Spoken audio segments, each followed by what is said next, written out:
Good morning, everybody. Heavy rains today. Most of us will be joining online. Am I audible and is the screen properly visible?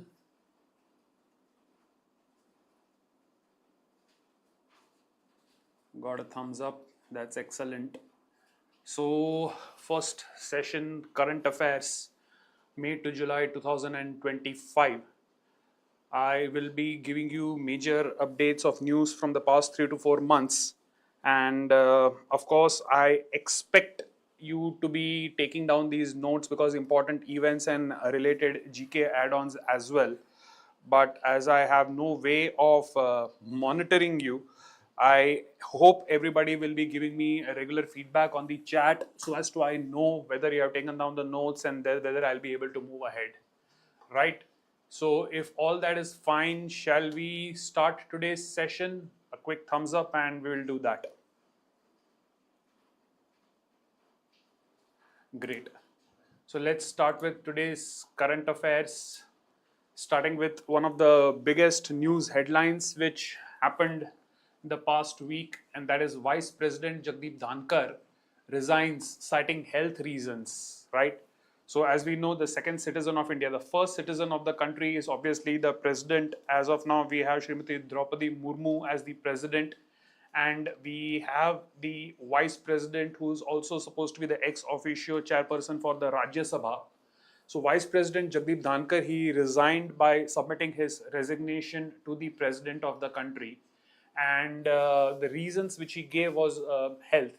And anybody following that news would have seen many uh, atkale, so we say, so many speculations that what could be the actual reason for this, but we potentially do not know. Anyway, the one thing that we know is that we definitely need the next vice president. So the moment the next vice president is put in charge, that is also an update that we will need to be aware about. But as of now, what we know is the resignation of Jagdeep Dhankar. So some of the key points that we have to remember is that Sri Dhankar's age 74 and he had assumed office in August of 2022. Now, the tenure of the office of the vice president is for 5 years, which means technically speaking, it had to be till August of 2027 at the least. But he has resigned before the completion of even 3 years. And now the process for selecting for electing the next vice president will be through the election commission, right? So the election commission will of course start the process to elect a new vice president as soon as possible, because it is there in the constitution of our country that this cannot be left vacant for a long period of time. So we definitely need a vice president to be elected as soon as possible. But in the meantime, because the proceedings of the Rajya Sabha must go on, and technically speaking, the vice president is supposed to be the ex officio chairperson for the Rajya Sabha. So the deputy chairman will be conducting the proceedings of the House in the meantime. And then, as a piece of static information, this is the third time in the history of our country that a vice president has actively resigned during his term. The first two were Vice President V.V. Giri and Vice President R. Venkatraman. And the reasons that both of them had for stepping down was in order to be able to contest the presidential elections, right? So we do know these gentlemen went on to become the president of the country.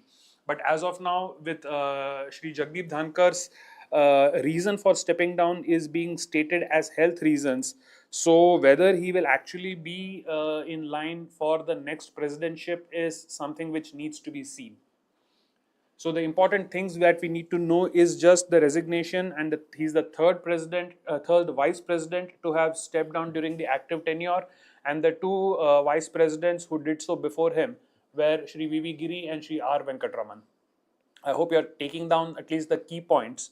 And if you can give me a quick thumbs up on when you are done writing these, then we can move on to the next information.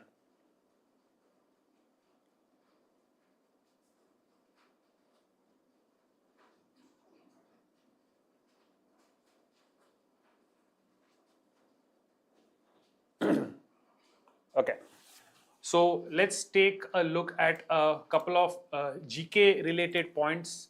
So for especially the law aspirants, it is important to know how exactly it ties up to the law.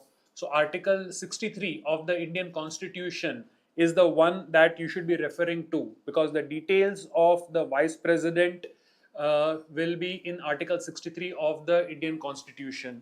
So all important positions such as that of the president, the vice president, the Supreme Court judge, attorney general, CAGs, so on and so forth, are all very clearly mandated in the Constitution of India. So for the vice president, we will be referring to Article 63. Then something which I have already said before, the vice president serves as the ex officio chairman of the Rajya Sabha. So the words ex officio literally mean by power of the office. So whoever is the vice president currently will automatically be the chairman for the Rajya Sabha. Just like that, now here's a question that I would like to ask, and I would like to see how many of you can answer on the chat. Who is the commander-in-chief of the Indian Armed Forces?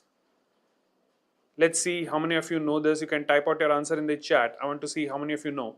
Who is the commander-in-chief of the Indian Armed Forces? So we have a question, we have the responses. I got two responses, both of them correct so far. That's good, that's quick, but let's see whether more people get it. We have got 13 people online and 2 out of 13. Come on, guys. So yes, the two responses which I've got are correct. The person who by default will be the commander-in-chief of the Indian Armed Forces is always the president of the country. So right now, President Draupadi Murmu will be considered as the commander-in-chief of the Indian Armed Forces. Okay, moving on. The election of the vice president is not the way we see the election of members of parliament, that is through general elections where all citizens of the country who are eligible to vote will be selecting. This is done by something known as the electoral college. Now an electoral college is a select group of people who have the power to cast vote for such elections. So the electoral college who will be electing the vice president is basically the members of both houses of the parliament.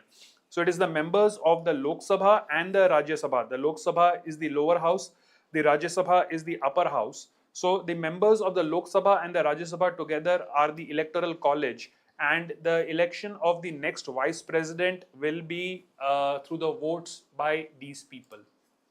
Okay.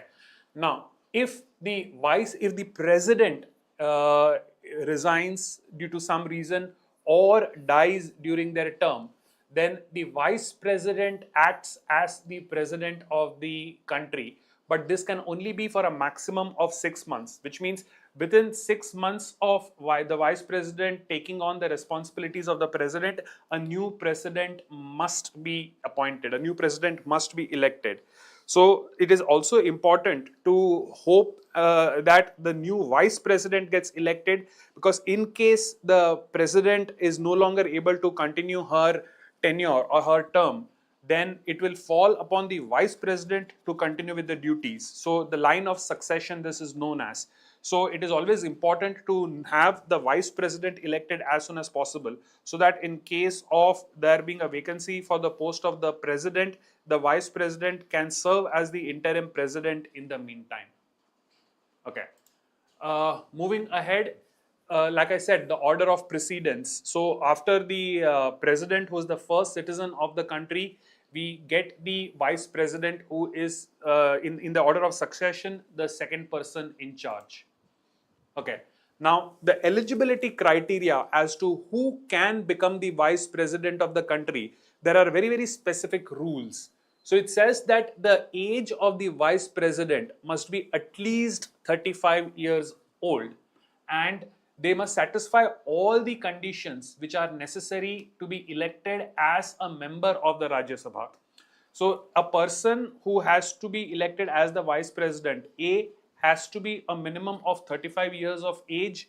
Of course, we have never seen very, very young people in that position, but the minimum age eligibility criteria is 35 years. And other than that, they must satisfy all the conditions which are necessary to be elected as a member of the Rajya Sabha. So if such a person is available, then only then and only then they will be eligible to be elected by the electoral college to the prestigious position of the vice president. Okay. And as far as removal of an existing vice president goes, then the vice president can be removed, but it is through a resolution passed by the Rajya Sabha and which is agreed to by the Lok Sabha. For the removal of a president of the country, I repeat, for the removal of a president, we have a very specific procedure. Can somebody in the chat give me the name for that specific term? There's a very specific procedure to be followed if the president of the country has to be removed from power. Right, Sia has already got that. That's correct. We have Apurva, correct. We have Mahika. Yep, 3 people have definitely got it. So the technical term for the removal of the president from power is known as the process of impeachment. IMPEACHMENT, impeachment, right? So similarly, if the vice president has to be removed, then it has to be a resolution passed in the Rajya Sabha, and this resolution, which once is passed by the Rajya Sabha, must also be agreed to by the Lok Sabha. Then and only then can a vice president be removed from power. Okay. Has everybody taken down the key points here? If once you have done, you can give me a thumbs up and we'll move ahead to the next information. Thumbs up there. Great. Okay. Now, in other news, we have something called the National Sports Governance Bill. This has also been in the news for during the past week. So, the National Sports Governance Bill has been introduced the bill has been introduced in the Lok Sabha, and some of the key features are the BCCI, which is the Board for Cricket Control in India, will now come under the RTI, which is the Right to Information.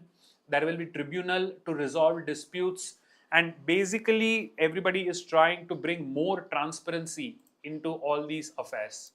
So the key points are, of course, like I mentioned before, the aim of the new bill is to reform the entire sports governance scenario in India and to increase transparency, less corruption. There will be something called the National Sports Board, or the NSB, which will oversee and recognize all national sports federations. So for individual sports, like for cricket, we have the BCCI.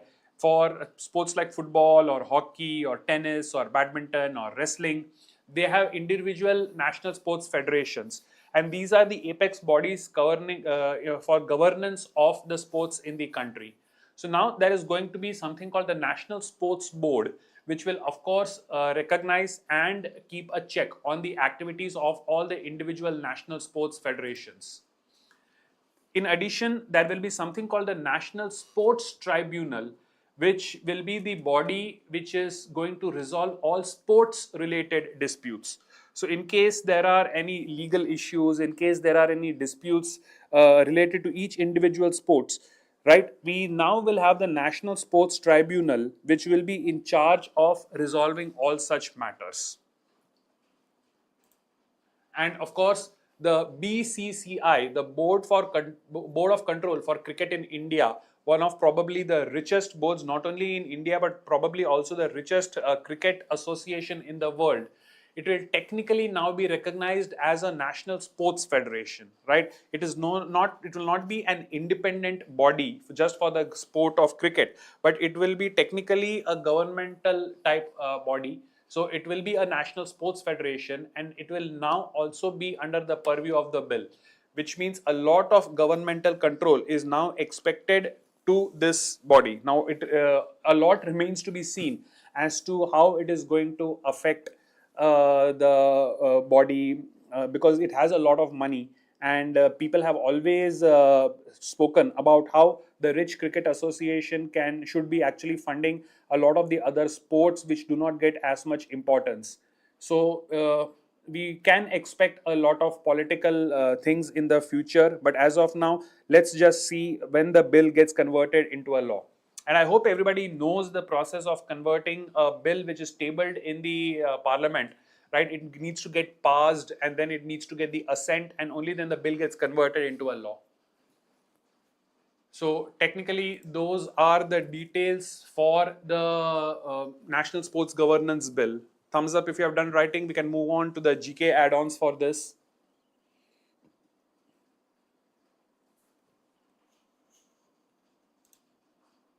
Can the president be removed through the process of impeachment? That's exactly what I said, Manav. The process of impeachment which I described as the process to remove the president, right? In fact, even in the US, if you were following the news during Donald Trump's first presidency, I think he was the second US president to face the impeachment, the first one being Richard Nixon.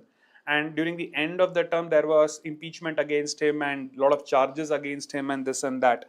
So the same name is given to the process, impeachment.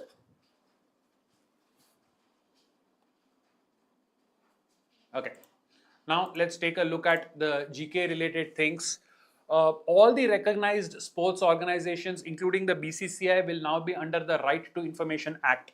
So the Right to Information Act came about a decade and a half back, and something called the Lok Ayukta bill, the Lok Adalats and other things were a lot in news during that time.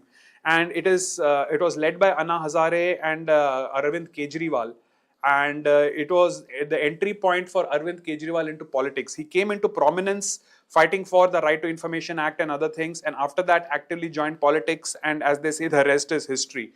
So technically, under the Right to Information Act, citizens of the country have the right to ask for specific information following a process from governmental authorities. So many people have a wrong notion that right to information means we can ask anything from anybody. No, it specifically applies only to government organizations, and of course there are limits as to the kind of information that you can ask. You cannot just go about and ask some specific details from sensitive things like the army or something. But yes, in view of keeping transparency in governance, a lot of bodies come under the Right to Information Act. So there's a very specific procedure to be followed. You can send correspondence to the authority, and they are supposed to respond to you in a specific format within a specific amount of time. So hopefully now there will be more transparency in all sports federations, especially the BCCI. This bill, among other things, also mandates athlete and gender representation, which means as part of the different federations in the executive committees, there must be a minimum of 2 sportspersons, there must be 4 women on these committees, right? Many a times we have seen that organizations which are the executive committees often have people who have absolutely no connection to the sport or even to the activity for which they are the literal in charges, right? And it does not make sense. So obviously they are trying to bring in more sensible things and gender inclusion. So a minimum of 2 sports persons should be as a part of the sports federation, and there must be at least 4 women on the body. Then the age and tenure limits. So what is the minimum age, or what are the age limits for people who are selected for the board? What is the duration for their term? All these is being introduced into the bill, right? And it allows for completion of terms even if they cross 70, but it has flexibility till the age of 75, right? Obviously, youngsters would feel that it does not make sense to have too old people, and many of them often argue that even in the corporate sector, when the age limits is low, or especially in government bureaucracy, when the age of retirement is low, then why do we see so many old people when it comes to governance? And on the other side, we have the argument that with age comes a lot of maturity, a lot of wisdom, a lot of experience. But then obviously old age also brings its own set of problems. So this bill apparently does allow for old people over the age of 70 to be part of the committees, but there will be some flexibility till the age of 75.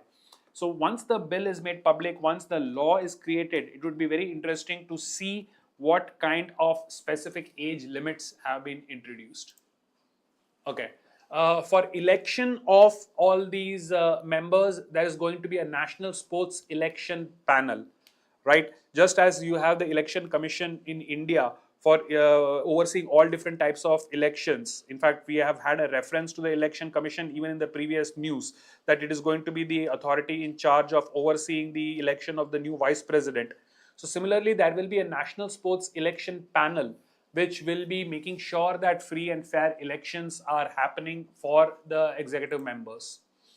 And along with that, they are going to introduce something known as the National Anti-Doping Amendment Bill, which is going to go with the existing WADA, which is India's anti-doping law. So, doping is the consumption of prohibited substances like steroids and others for enhancement of performance in various sports. And many of you would have often come across news articles or seen news where athletes have been accused of taking performance enhancement drugs and have been stripped of their medals. And it is a very, very serious problem, not just in India, but across the world, right? So now we already do have an anti-doping law called the WADA, but now we are going to have the National Anti-Doping Amendment Bill. So it would also be interesting, especially for the sports fraternity, to see what are the changes, what are the amendments which are being made in our anti-doping policy. And ultimately, many people believe that all this is to make sure that we are strong contenders for the 2036 Summer Olympic Games. So this has been in the news for a very long period of time, that India wants to host the Summer Olympics in 2036, right? We are almost 11 years away, but the bids start pretty early, often 2 to 3 editions in advance, right? The next edition is going to be, I think, in 2028, right? And then after that, we'll be having in 2032, and then we'll be having in 2036. So it is for 2036 that India is actively trying to get the sports to India. To be qualified for this, you need to show that you have the world-class infrastructure required for all the sports which will be played. You need to show that you have enough infrastructure to be able to host the different sports contingents and the various authorities who come along with them. So it is going to be a massive exercise, but it hasn't. Okay, Shisha, hasn't India already been chosen? I'm not very sure. See, active bids are happening, but whether the 2036 things have been finalized, I will need to check. Right? Somebody can already check in Google. I think 2028 is US, if I'm not mistaken. 2032 and 36. I don't know whether the confirmation for things have come, but if somebody can quickly check and update, yes. So the next one is USA and Mexico. Whether 32 has been decided and whether 36 has also been decided is something which you'll need to quickly check. Okay, in fact, even I can do that sitting here. Let me see if I can get any update on that. But in the meantime, we can move ahead with news if I get a quick confirmation.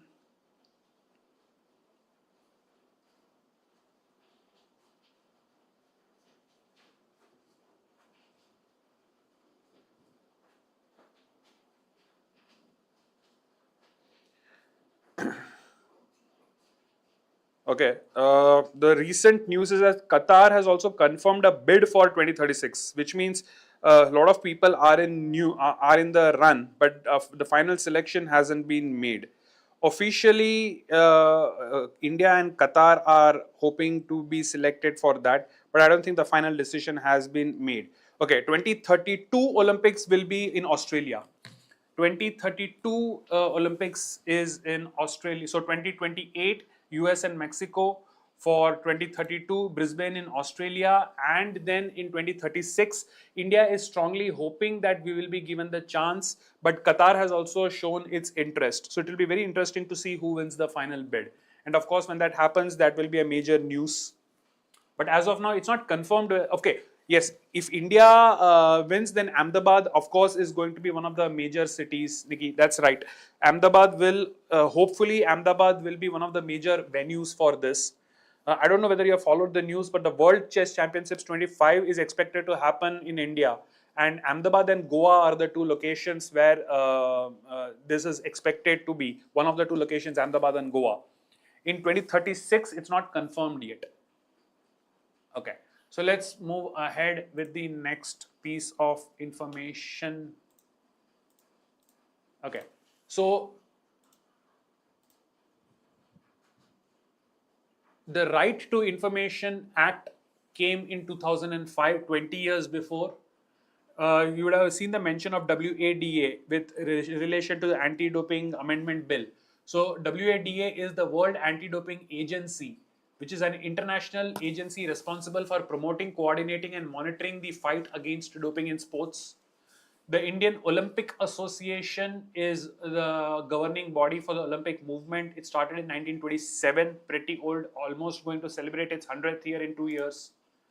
And as far as sports is concerned, the prime body in India as of now is the Sports Authority of India, which comes under the Ministry of Youth Affairs and Sports.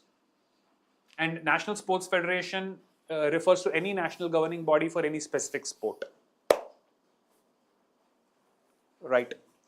So those are the bits and pieces of information that we have relating to this big news. Thumbs up if you are done and we can proceed.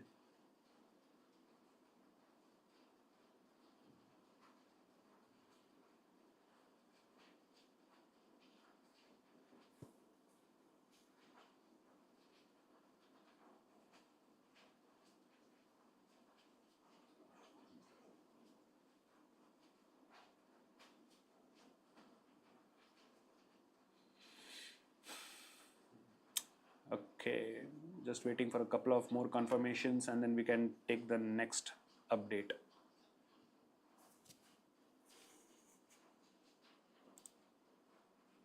India is also hosting the Commonwealth in 2030. Yes, the Commonwealth Games, as you would know, is played between all the countries which are joined together by the common legacy of having been under the British rule. Right, and India has already hosted Commonwealth a couple of times. I think 84, if I'm not mistaken, and then very recently, I mean not too recently, but a few years back, once again India did host the Commonwealth Games, and there was a huge scandal related to the Commonwealth Games. Corruption and other charges were there. Okay, let's move on to the next. Again, a big news which has been there in the headlines for the past week. So in 2006, there were train blasts in Mumbai, and 12 people were, I mean, they were caught and charges were laid against them and were sentenced. But apparently now the Bombay High Court has acquitted all 12 accused. But there has been a further update to this. The state government of Maharashtra has not been happy with this acquittal and has taken to the matter to the Supreme Court.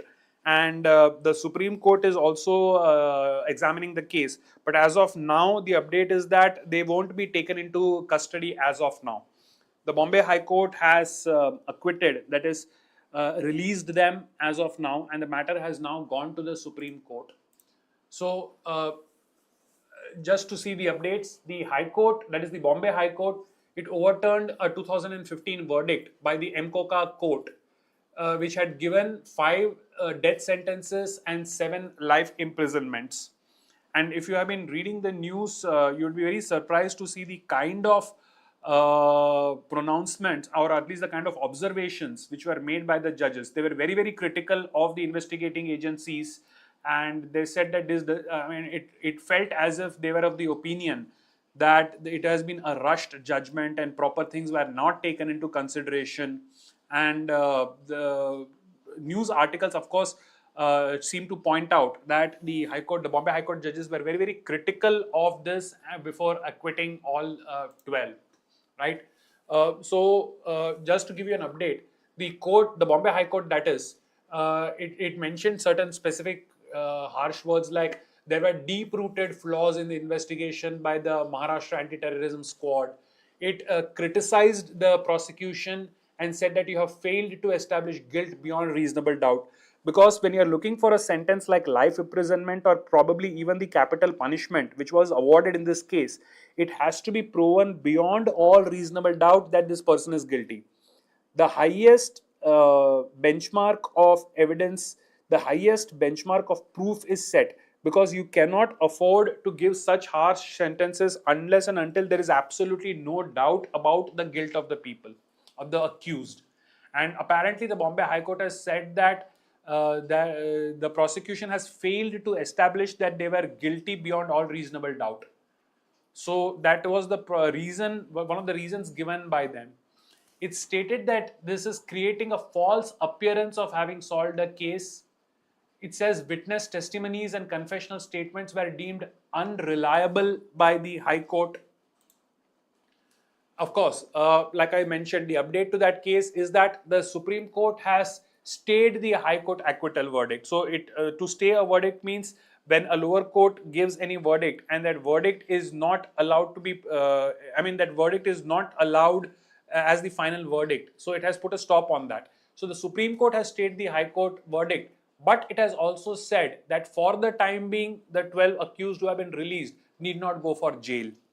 So now the Maharashtra government, of course, is trying hard to establish its case and to keep the judgment of the Bombay High Court.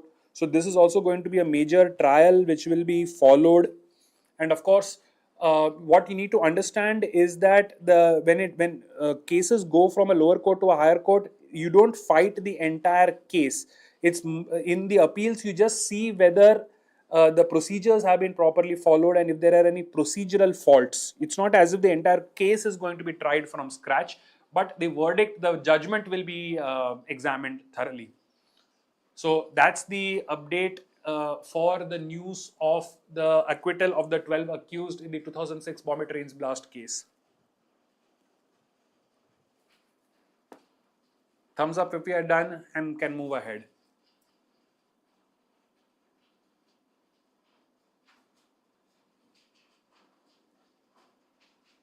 Great.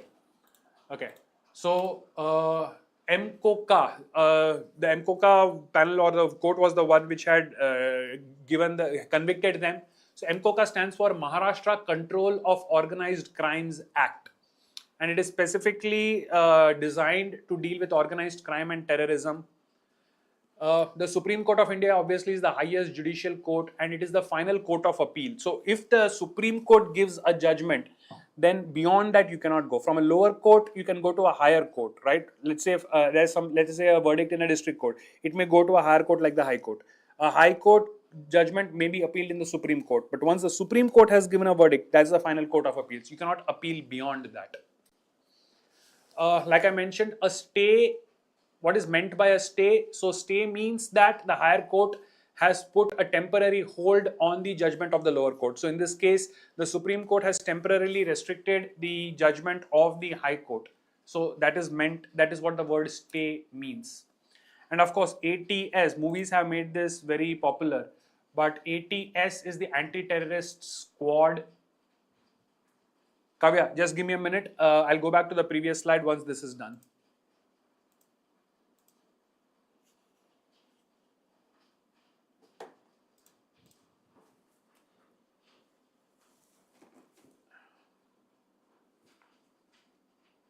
Okay, just a moment. I'm going back to the previous slide. Tell me when you're done. I'll go to the next one as well and then move on.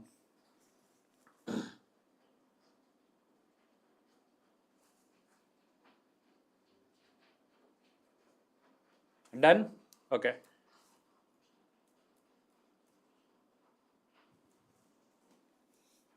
If everyone is done with this, I can move on to the next one as well.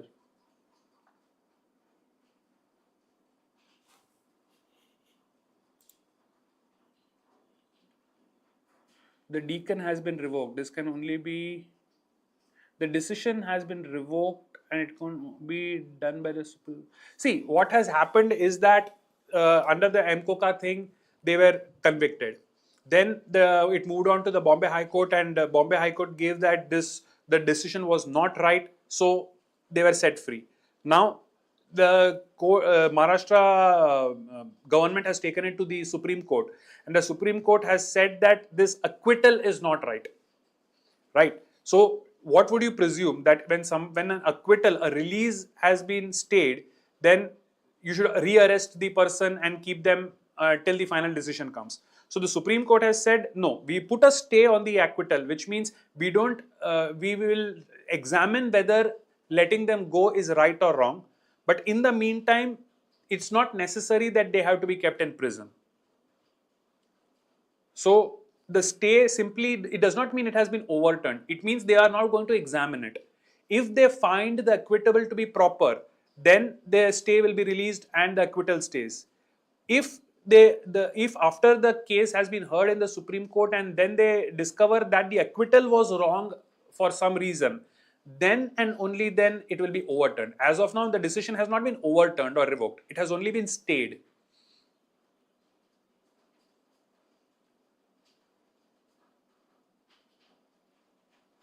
Srisha, got that? Great. Okay. Then let's move on to the next bit. So there has been a Swachh Bharat Abhiyan going on for years, and something called the Swachh Sarvekshan report, where the cleanliness of various cities is observed and rankings are done. So in the Swachh Sarvekshan 2024-25, Ahmedabad came out on top, and cities in Madhya Pradesh have always had good cleanliness. So Indore is now part of the Super Swachh League for sustained excellence, right?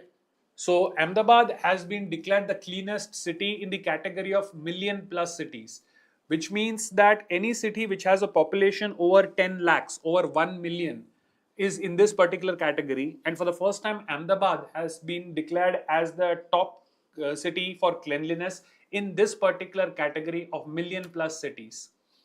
There's a new category called the Super Swachh League, which is an award given to to cities which have maintained the cleanliness for a consistent period of time. Because Indore has always been a top clean city for years together.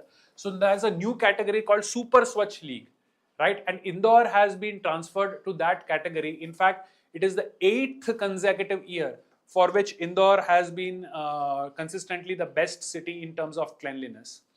So as far as the categories go, the cities are evaluated across 5 different categories, and each of these categories are based on population. So based on the number of people, based on the population count of a city, a category is declared, and all the cities which fall inside a particular category are ranked accordingly. And now in the new edition of the Swachh Sarvekshan, there are 10 new parameters on the basis of which it will be done. You can go online and get the details from the official websites to know how exactly the ranking is decided. But the important point for us is that for this year, Ahmedabad is the top cleanest city when it comes to the million plus cities category, and Indore cleanest state is Uttar Pradesh, with Prayagraj, earlier known as Allahabad, being the best Ganga town award, right? And I don't know whether you've been following the memes, but Uttar Pradesh and certain states up north are badnaam, infamous for people who chew tobacco or pan or gutka, and there has been a huge meme fest about how they must not have seen the gutka eaters of those countries. Anyway, jokes apart, the cleanest city is Uttar Pradesh. So kudos to the Chief Minister there, Yogi Adityanath. And let's hope Gujarat also gets the honor of being declared the cleanest city. And part of that would be all of us making sure that we don't spit things around, we don't throw kachra here and there, we don't chew gum and dispose them improperly, so on and so forth. But jokes apart, that's what the Swachh Sarvekshan is all about. Now, the theme for this year is reduce, reuse, and recycle, 3 R's. So for any national project like that, usually there is some motto, right? Like the Commonwealth Games can be expected to have a motto. When the Olympics are played, there would be a motto. When the national national games happen, there will be a motto. So for the Swachh Sarvekshan 24-25, the motto is reduce, reuse, and recycle. Right? Reduce, reuse, and recycle. 3R is the theme for the Swachh Sarvekshan of 2024-25. Give me a thumbs up if you are done and we can move on to the next.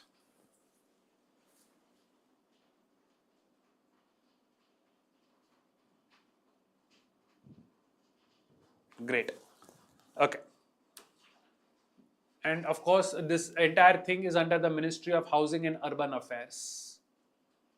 Uh, One point which I skipped, there is something called the Swachh City Partnership, where those cities which are at the top of the list will be mentoring those cities which are performing poorly, right? So top performers will be giving gyan to those who are at the bottom of the list to help them identify pain points, key points, and giving them tips on how to maintain cleanliness in the city.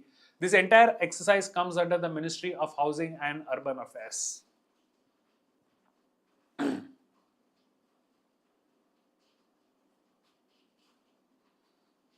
Are we done?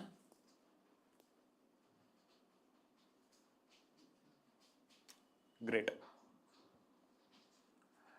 Okay then. Let's quickly move on to the next. So remember, the Swachh Sarvekshan is an annual cleanliness survey under the Ministry of Housing and Urban Affairs. This has been going on since the year 2016, which is for, and this primarily is for urban sanitation. And it is considered to be the world's largest urban sanitation and cleanliness survey. And all of this is under the Swachh Bharat Mission Urban, right? So I hope everybody knows that we have the urban areas, the metropolitan cities and other things, and we have the rural areas, small towns and villages. So the Swachh Sarvekshan that we are seeing is primarily around the urban areas, and which was launched in 2014 by the current Prime Minister. And two of the main points which were being addressed was to achieve open defecation free places and garbage free cities. So open defecation is when people lota utha ke bahar khulle mein shauch karte hain, right? So one of the key points was to have enough amount of closed toilets and proper sanitation facilities available so that people do not defecate in the open, and of course to reduce the amount of garbage which is there in the open in various cities. Now under the ODF, villages have been taken into consideration, and many villages have been given the title of being open defecation free villages. I don't know whether you have watched a web series called Panchayat. I think it comes on Prime or Hotstar. But there is a very clear reference to the status of being open defecation free. And Gujarat has also had a great success in transforming many villages with proper toilet and sanitation facilities to make them open defecation free. Okay. And the cities are based on various parameters. So some of them include citizen feedback, waste segregation, processing, cleanliness of public areas, so on and so forth.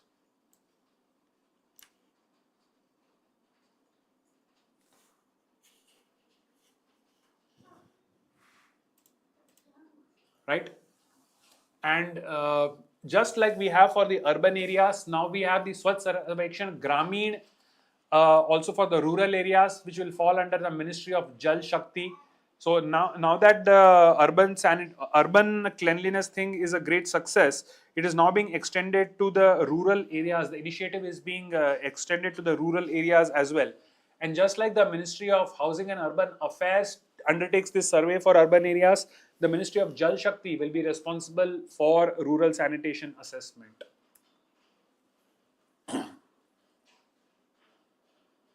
Very interesting.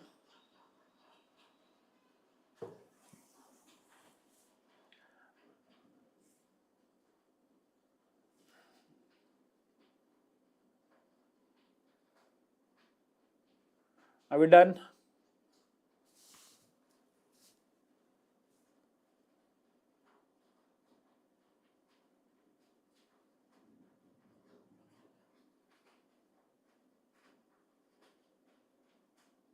Great. Now, next, of course, in the news, I think I would have mentioned this in the class as well. It was with great interest that the world, especially India, followed Shubhanshu Shukla's maiden flight to space, India's first boarding of the International Space Station. And now Shuks, as he's popularly called, has safely returned from the ISS mission, from the International Space Station. So Shooks is an Indian Air Force group captain and of course an ISRO astronaut. And he is also one of the 4 people selected for India's Gaganyaan mission, which is our first attempt to send human beings to space completely indigenously, completely based on Indian infrastructure. So Shooks has been the first Indian to visit and work on the International Space Station, I believe, for 14 days. You can check that. And the second Indian ever to go after space. The first one being Rakesh Sharma. Rakesh Sharma, of course, went to space with the help of Russian space agency. And Shooks has been there with the help of NASA and SpaceX and other agencies, right? This mission lasted 20 days. Okay, this was 18 days on the ISS, and I believe it took almost 26 to 28 hours for a one-way trip. So 26 to 28 hours to go, 26 to 28 hours to return, and he spent nearly 18 days aboard the International Space Station, where he also conducted a number of scientific experiments. So it's not just that he has to be trained as a Air Force pilot or a pilot for the mission, but he also has to have knowledge and the ability to conduct experiments across various fields. So if somebody is interested in knowing the variety of experiments that he had performed, you can always go online and check, right? The other 3, so there were a total of 4 people aboard this mission. The other 3 were from the US, I believe Hungary and Poland. So the commander of the mission was Peggy Whitson from NASA, and the other agencies which were involved were SpaceX, of course, Elon Musk, and Axiom Space and ISRO. So as far as the mission is concerned, these are the 4 agencies which were involved in the technical details. And this mission, obviously, like I mentioned, is a significant step for our Gaganyaan mission, a space flight program. Right now, the 2 Indians who have gone to space have gone with the help of the Russian agencies and NASA and other agencies. But we hope to do so completely on our own. Just like we have already had success in our Chandrayaan going to the South Pole of the moon. We have had success in sending our space thingy to Mars. So now let's see how quickly we are able to send human beings completely with using our infrastructure. Okay, are we done?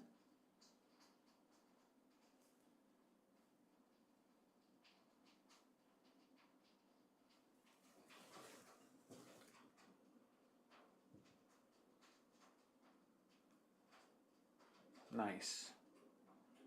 So then quickly let's take GK updates for this. So the International Space Station is a modular space station, which basically means the entire thing was not sent into space as a single piece. It was actually sent into space in bits and pieces, and all the different parts were actually connected in space while it was actually orbiting the Earth. I believe the speed at which it orbits the Earth is about 26,000 kilometers per hour, which means it takes just 90 minutes to completely circle the Earth. And this was between 4 agencies. There were, 5. There were 5 space agencies which were responsible for sending the ISS into space, which included NASA from US, Roscosmos from Russia, JAXA of Japan, ESA from Europe, and CSA from Canada. And of course, now it is an international thing, and astronauts and scientists from various countries often go up in different missions, spend some time, conduct their experiments, and come back. So since the International Space Station has been up there, we can say the entire population of Earth has never been on Earth. There has 100% of the world's population has never been on the planet, because some or the other person has always been in space, right? It is continuously manned there. Axiom Space is, of course, a privately funded space infrastructure developer, right? So earlier, all space missions were purely under the ambit of governmental agencies. NASA, of course, being a government agency, just like ISRO is. But of late, a lot of private agencies, those under Elon Musk and Jeff Bezos, Amazon, and so on, are now coming up with a lot of companies which help. So it's more of a public-private partnership. and Axiom Space is one of those private organizations. Similarly, SpaceX is also an American aerospace manufacturer and space transportation services. So, SpaceX provided the launch vehicle called the Falcon 9 and the spacecraft, the Dragon, for this particular mission. And of course, Gaganyaan is India's ambitious human space flight mission.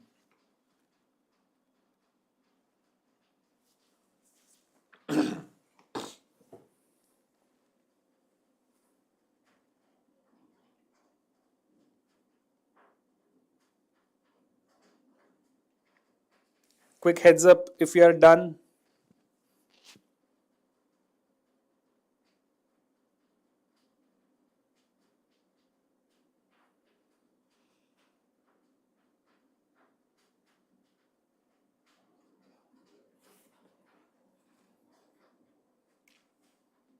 Sweet.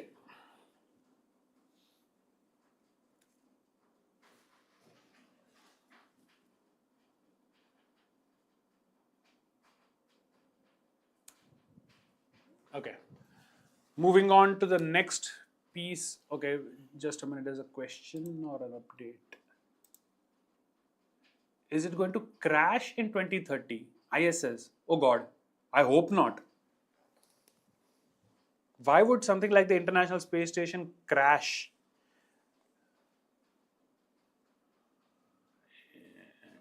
Let me also confirm that.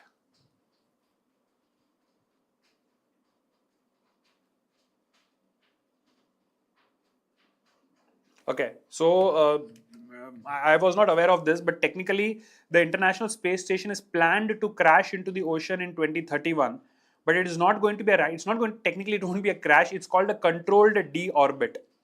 Right? NASA has the plan to guide the ISS into the Pacific Ocean, specifically to an area called Point Nemo, after it is replaced by commercial space stations, according to BBC. So yes, in fact, you are right there. It is so it's not going to crash. It's going to be technically brought down to crash. It's called a planned D or a controlled deorbit, and of course, because it is getting old, so they are going to replace it. This was not something which I was aware of. So thanks, Mana, for bringing that into our notice. But this is going to happen in 2030 or 2031. Right, so we got about 5 more years. It's going to be retired into the ocean. I think in around February this news has come up. Great. So thanks, Manav, for that thingy. Okay, now let's move ahead to the next one. Major news, especially for those interested in the world of business, finance, economics, and management. India and United Kingdom have signed something called the Comprehensive Economic and Trade Agreement, CETA, which is a free trade agreement between the two countries. Right? Big countries have always had a lot of free trade agreements, like you have the NAFTA, the North American or North Atlantic Free Trade Agreement, CAFTA, and other things. So India and UK, and I believe Prime Minister Modi on his tour to different countries visited the UK. So this was formally signed between Indian Prime Minister Narendra Modi and UK PM Keir Starmer, where a lot of things were decided on tariffs and other things. Okay, Atharva has also given me an update that they had the choice to push it into higher orbit, but it would make it susceptible to asteroids, so decided to retire it. Yep. So the planned crash of the ISS. Yep. Okay. So now let's move on to CETA, the Comprehensive Economic and Trade Agreement between India and UK. So under this, almost 99% of Indian exports to UK will become duty free, and hopefully this is for improving the trade. And by 2030, in the next 5 years, the amount of trade happening between India and UK is expected to double, and it should reach almost 100 billion US dollars. Specific areas where the focus would be Indian sectors like textiles, leather, gems, and of course, a lot of UK exports to India, including whiskey and automobiles, will be cheaper. So the moment somebody would say, "Oh, now UK whiskey will be cheaper in India," they would have become so happy. But don't expect it to happen overnight. In fact, this is expected to slowly phase in, and it would be almost 2030, 2031 before you can see all that happening. Not that it's going to make much of a difference for a prohibition state like Gujarat, but overall for tipple lovers, things are going to get cheaper, but not instantly. It will take almost 5 to 6 years for many of these tariffs to kick in. Of course, for Indian professionals, because things like visas and other things are also being considered. So the visa procedures will become hopefully very simple for Indian professionals hoping to go to the UK. And this includes double contribution convention, which will exempt Indian workers from UK social security for up to 3 years. And of course, Make in India has to be promoted. And things like dairy and apples, which are sensitive agricultural sectors, will be protected under this. The chief takeaway from this is simply the name of the agreement: CETA, Comprehensive Economic Trade Agreement, signed between India and UK, Prime Minister Modi and Prime Minister Keir Starmer.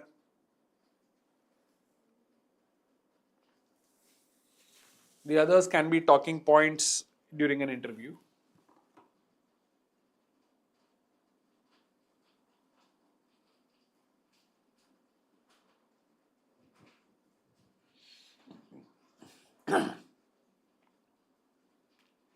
Are we done?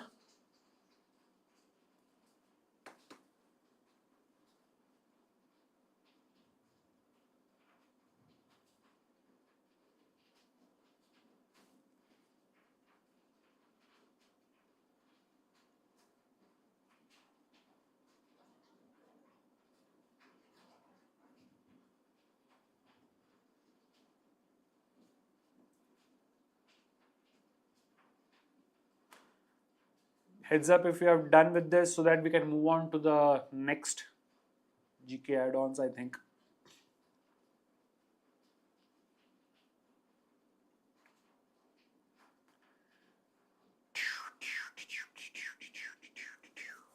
Okay. Great. So now, what is a free trade agreement? Basically, a free trade agreement is just a treaty or a pact between two or more countries where we are reducing or eliminating tariffs and non-tariff barriers on goods and services between the countries who have signed it. And very, very important, considering the fact that US President Donald Trump is actually imposing a lot of tariffs between countries. So it makes more sense that the other major countries would agree to free trade agreements between them to battle this. On one hand, you have US trying to impose higher tariffs for protectionist economics, and on the other hand, we have other major countries like India and UK coming together to reduce or even eliminate a lot of tariffs. So in the world of economics, in the world of business and management, a lot of interesting things are happening. Okay, now there is also something called a comprehensive economic partnership agreement, which is actually more than free trade agreement, because a free trade agreement is simply the thing about taxes or tariffs on goods and services, whereas a comprehensive economic partnership agreement would not only include goods and services, but also things like investments, intellectual property, competition, regulatory cooperation, and so on. So a simple agreement for simple reduction of trades and tariffs would generally be an FTA. So this is more than an FTA. This is a comprehensive economic trade agreement. So it falls under a CEPA, which includes more things like investments, intellectual properties, and so on and so forth. Then, so a CEPA has deeper integration and wider coverage, like we have already seen. And then there is something called a preferential trade agreement, which means the countries will grant preferential access by reducing tariffs on selected list of products. So on certain list of products, if a country, through a specific amount of taxation or tariff policies, you can make sure that these countries are preferred over any other by the industry.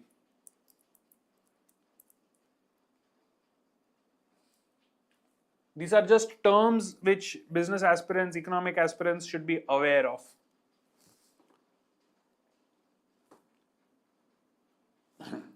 Give me a heads up if done.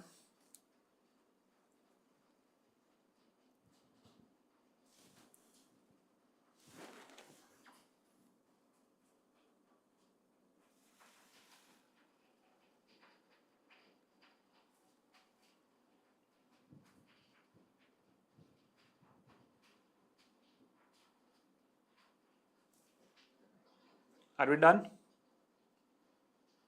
Okay. Now, small tidbits, right? These were the major news so far, but minor updates. Everybody would definitely be hearing of the group of seven, the group of eight, G7 summits, G8 summits, G20 summits. So, Canada is going to host the next G7 summit of 2025.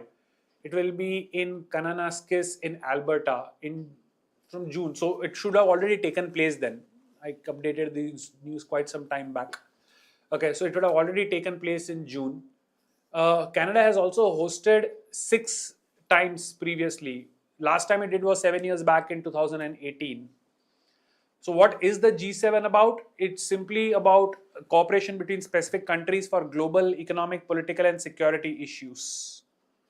So, that's just a minor thing that Canada hosted the current G7 summit. You'll have to take care of the tenses because the news I picked up some time back, but it is June, so already it would have taken place last month. So you'll need to just check what updates happened in that summit if of any relevance.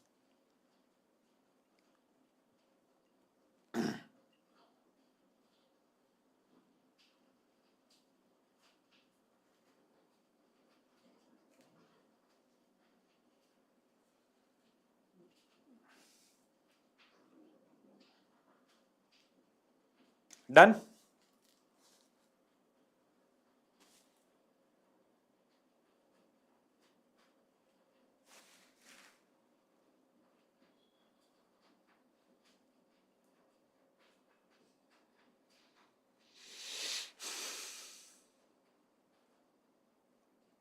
Okay, then let's move on. So the members of the G7 include US, UK, France, Germany, Italy, Japan, and Canada. Many times I've seen questions in entrance exams where they would say which among the following countries is not a member of G7, G8, G20. So either way, you must know which are the members. So US, UK, France, Germany, Italy, Japan, and Canada are the 7 countries which make up the G7. This was found in 1975, and Canada originally was not a member. But this was originally called just the G6. But the very next year, Canada joined, and since then it has been called the G7 nations.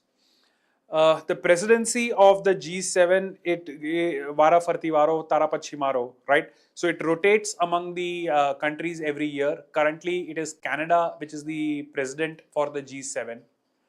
And the European Union is not among the 7, but it is part of the G7 summits. So any meeting of the G7 countries, the European Union as one of the non-enumerated. So enumerated means counted, numbered. So enumerated is that which is counted. So although formally EU is not considered to be one of the G7 members, because of its major presence in Europe and because obviously UK, France, Germany, Italy are all connected to Europe and the European Union in a very significant manner. So the European Union as a separate entity is always a member for the G7 summit. Okay, how is it decided who is a part of the G7? These countries simply came together. Right, and decided, okay, we want a cooperation, so we will follow it. And then we will call it the G8. Just like you have the BRICS, right? Brazil, Russia, India, China, and South Africa. So when a particular set of countries come together and decide, okay, we want some sort of cooperation, they just form the group. So then, once the group is formed, for any later additions, obviously it is the participant nations who will have to agree to it on whether to let anybody in. It is how you guys also form your cliques and gangs. कि ये अपना group है, भाई लोगों का group है, अपना secret WhatsApp group है. और somebody says, okay, ये मेरे दोस्त को भी include करना है. So everybody has to agree. हाँ, इसको भी add कर देते हैं group में. I guess something like that. And then there would be an official charter rules. But basically, these are just groups of countries deciding among themselves. Okay. Now, remember, the G7 is not the G20 because one common thing which you would have seen is the 7 countries are all pretty well developed nations, right? That would be the common point, that the amount of economic development of a country could be a factor. So the G7 is majorly the developed economies, whereas the G20 also includes emerging economies. So countries like India, Brazil, China. So I think that would answer your question. You may need to be a well-developed economy to be a part of the G7. If you are an emerging economy, you are more likely to be a part of the G20.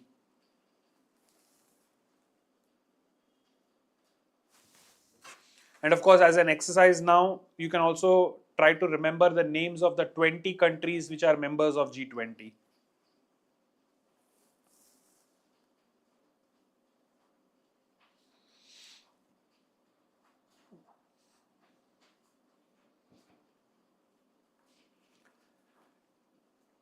Give me a heads up if done and we can move on.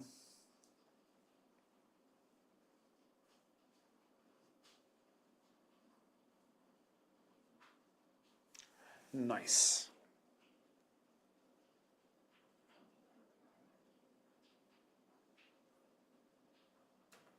Okay. Now, geographical indicator tags. Anytime something like this comes up in the news, and I always make it a point because I have lost count on how many times entrance examinations have asked specific questions. In fact, I believe in the last year's edition of CLAT, there was an entire passage of geographical indicator tags and questions for current affairs. So the latest to get the geographical indicator tag is the Ozo Feni from Goa. And some of you might know that Ozo Feni is a cashew-based liquor, daruche. So it's a traditional cashew-based liquor, Feni, from Goa, which has got the latest geographical indicator tag.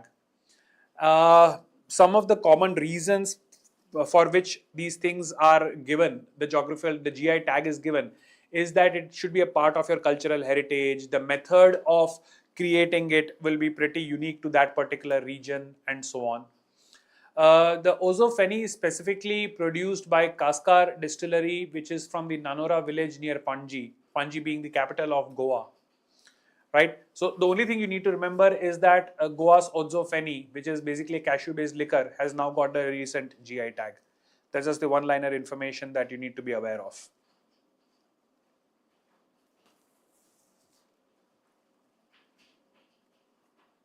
Right. Nothing much here. I don't know whether you are regularly following the newspapers, but I believe in the past couple of days, if you are reading the Times of India, on the very front page there was a full page infographic which was technically like an advertisement for cultural and heritage products, but there was a map of India which contained details of which are the handicrafts of each specific region. So initially I thought I skipped it thinking that it is just an advertisement. But on closer examination, I found out that interestingly it gave specific details of handicrafts and local things from specific regions. And I believe that could be a very great source of information to create GK questions, right? So sometimes things which look like advertisements actually turn out to be pretty informative. So I think, and this was in the past 2 or 3 days. So if you're subscribing to the Times of India, just check out. And it's a very front page. It's a huge map of India with regional artifacts and handicrafts shown. Okay. So the geographical indication tag is basically a legal protection under the Geographical Indication of Goods Act of 99. The very first item to get a GI tag was the Darjeeling tea. Apurva, what is that? Mumbai? I didn't get that.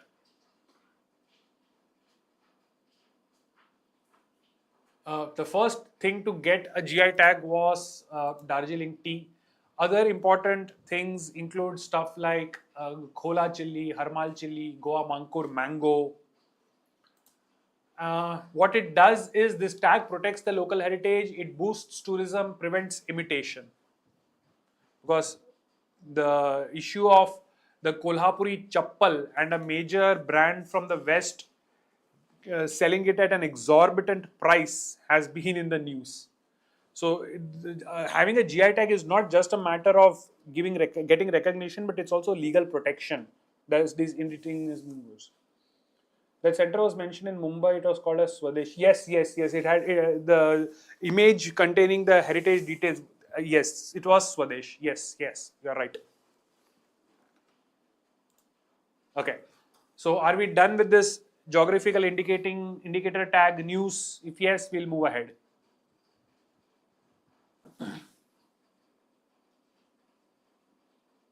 Brilliant. Now, the next is India's orange economy, a new term. The Prime Minister attended something called the Waves Summit and highlighted India's orange economy. So, at something called the Waves Summit in Mumbai,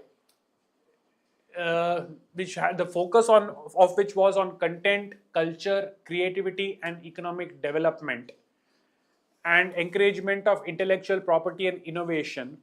Prime Minister Modi talked about something called the orange economy. I'm going to move on to the next slide first to show what exactly is an orange economy.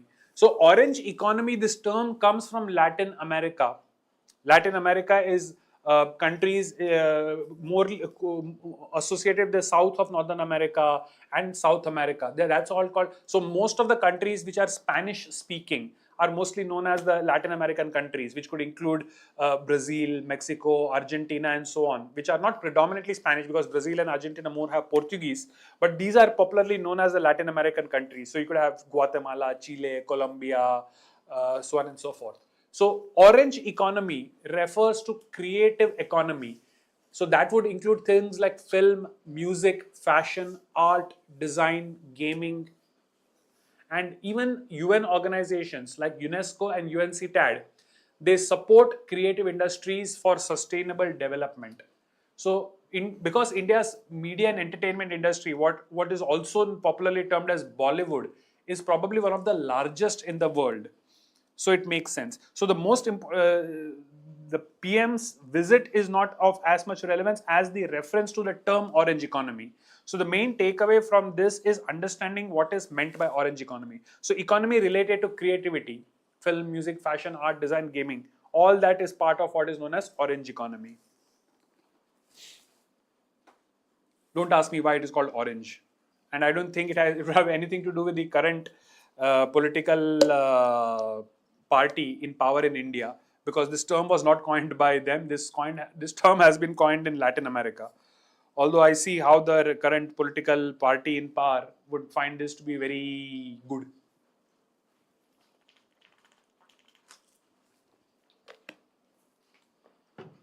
Okay. Written, noted what is meant by orange economy. Excellent. So let's move on. Nepal, a country which we don't see in news a lot, but Nepal has now drafted law to regulate Everest climbers, जिसका मन क्या झोला उठा के नहीं चढ़ सकते, right? So only those climbers who have got 7,000 meters plus experience can even apply for an Everest expedition. Right? I've seen so many people, especially those with money, thinking that they will be able to climb the Everest after purchasing a lot of expensive equipment and throwing money at the Sherpa guides and so on. And a lot of tragedies have taken place because they have not had enough experience in climbing. They cannot survive those high altitudes, and the number of deaths which have taken place and the number of dead bodies lying on the Himalayas, especially the Everest, is too high. So now, of course, Nepal has come up with a law which says that unless you have got experience of having climbed something over 7,000 plus meters, you will not be allowed to climb the Himalayas, which I believe is over 8,800 meters. Okay. Obviously, the reasons are to stop casual tourism, to reduce deaths, and to protect the ecosystem there. The amount of garbage left behind by people atop the Himalayas, especially the Everest, is a great matter of concern. And the worst part is because of the cold climate there, dead bodies which are left often are preserved as is for years together. In fact, you can search online for something called green boots. There's a dead body of a person who was wearing green boots, and it is almost seen as a landmark for people crossing that region. So, to prevent inexperienced people from facing extreme problems, including death, the law says unless you have got significant experience, you simply will not be allowed to start the expedition. Like I mentioned, it's 8,848.86 meters tall, and crowding, trash, and fatalities have increased. In fact, it would seem that not many people would want to climb, but the reality is quite different. In fact, there have been lines of people standing to just be able to reach the top, click a selfie, and move ahead. There literally have been videos of people standing in line to reach the summit. It's not a joke. And of course, first person to climb, first Indian to climb, first woman to climb, first Indian woman to climb. I have mentioned all these in my previous lectures. I hope you remember those details. Right? So, Mount Everest is obviously the highest mountain peak which is on the Nepal-China border. It's also called Sagarmatha or Chomolungma. The first summit was by Edmund Hillary and Tenzing Norgay, the Sherpa. The mountaineering permits are all controlled by Nepal's tourism ministry. And the Sagarmatha National Park is a UNESCO World Heritage Site. We have seen various World Heritage Sites. In fact, I don't know whether it's there in the current set of news snippets, but, or did I mention, I think I mentioned this in last lecture, in Maharashtra, a lot of Maratha forts were given the World Heritage Site status. We also discussed about India being the first World Heritage City in India. Ahmedabad being the first World Heritage City in India. 14 forts, yes. Earlier, were there any requirements to climb? See, obviously, you had to take permits, right? So, health checks would be done. You had to pay a substantial amount of fees. But the requirement of experience was not specifically regarding your previous experience of climbing 7,000 meters plus, right? And it's not that you decide one day, you just go there, take the permit and start climbing. It's a very long process. So first you have to go and set up the base camp. I mean, there's an established base camp. You have to be there for a specific period of time. Your body has to get acclimatized for that. Then specific guides are allotted, and then a very specific plan of climbing is made, where there are specific points at which you have to stop. I mean, it's not a continuous climb. You have to stop at specific points. You have to let your body get acclimatized, and only then you're allowed further. But apparently, the requirement of having climbed to a certain height was not there, or at least 7,000 meters plus requirement was not there. So this has been introduced. So it was not free for all earlier also, but the rules were not as strict apparently. Now, of course, the rules have become stricter.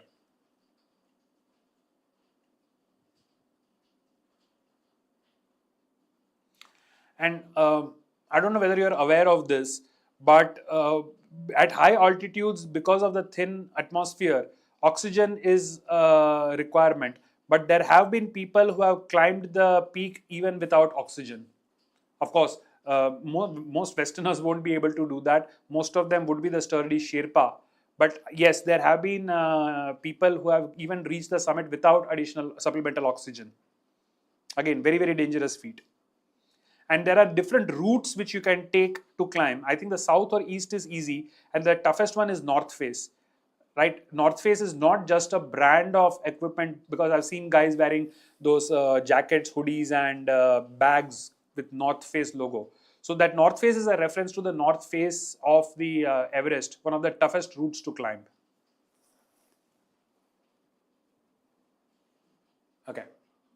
Done with this, shall we move ahead?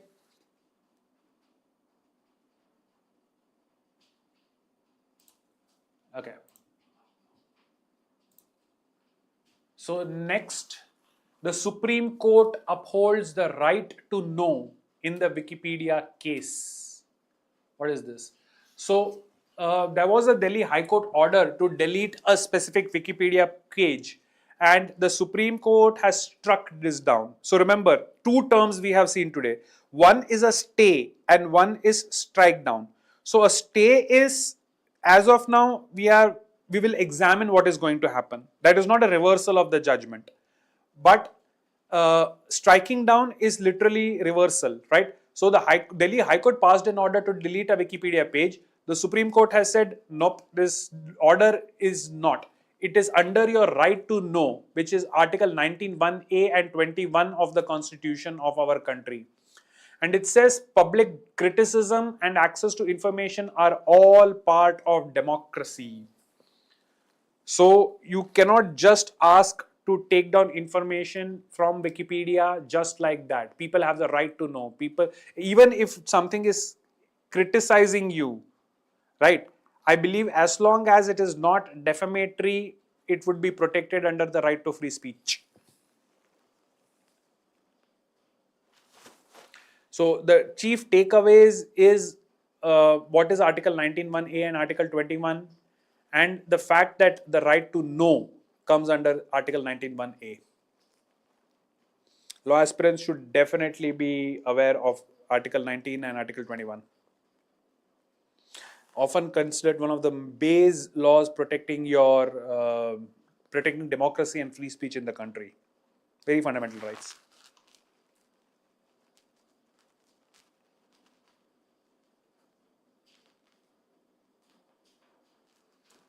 Okay. So Article 19(1)(a), as I mentioned, is the freedom of speech and expression. Article 21 is the right to life and personal liberty. Right to know is also linked with RTI. We have already seen RTI before today. So right to know also comes under RTI Act of 2005. Wikipedia is run by the Wikimedia Foundation out of San Francisco. And some of the landmark cases which law aspirants can check online are the Bennett and Coleman 1973 case on press freedom, PUCL versus Union of India in 2003, which was related to voting rights. Okay, do you know, have you heard of this organization Bennett and Coleman and one of their most popular publications? Do you know what popular publication falls under Bennett and Coleman?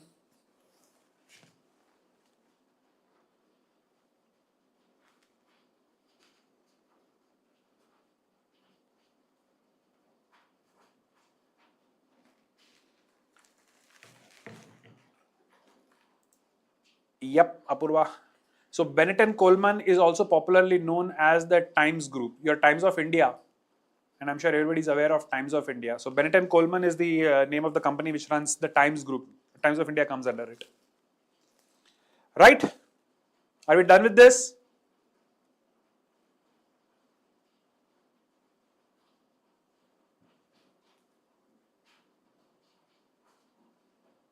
Excellent. So I think that pretty much brings us to the end of today's session, right? Heavy rains, most of us online, in fact, all of us online. Please do keep reading current affairs, newspapers every day. In case you are not aware, I generally do a 15-20 minute segment of current affairs on YouTube live every morning around 10:30, 10:45. So you can go to the IQ Digital channel, and even if you are not able to watch it live, you can always watch the recorded sessions there.